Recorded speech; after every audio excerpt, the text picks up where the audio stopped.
This is task 2B part 1. Here you're asked to create a second worksheet that's going to be used to produce a quote for potential customers. And this is the information that needs to be input about the customer. And what we're going to do is we're going to go through each bit of that data one at a time. So at the moment we've got this vehicle rates worksheet, and I think it's probably best if we just have a look at where we're aiming. So this is what we're looking to achieve. So here we've got the name. So we've separated this into first name and surname. Notice how we've got a title and we've also got some instructions. Then we've got our date of hire and the date of return. So that's the date that the vehicle is going to be hired and the date that it will be returned.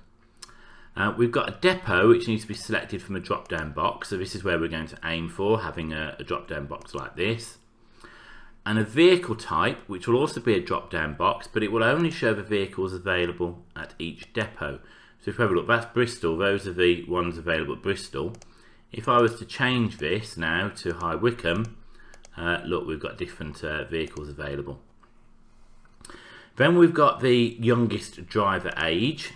That's the age of the youngest driver who's going to be driving the vehicle.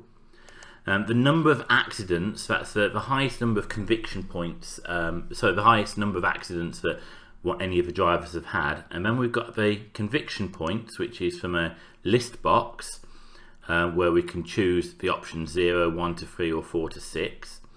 And then the number of drivers, which is from option buttons, which is 0, 1 and 2. So that's what we're looking to achieve.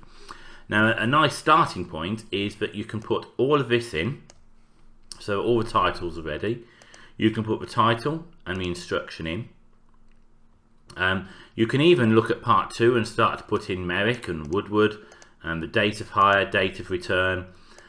We're not ready to do the drop down boxes yet, so we'll leave that till later. We can put the youngest driver age in and the number of accidents, and what we've got then so far is basically everything except the form controls and the drop down boxes. So what I'm going to do is I'm just going to show you what that will look like. So what I've done now is moved all the form controls, so basically we've just got text, numbers and dates in here. So we've created the framework of this worksheet.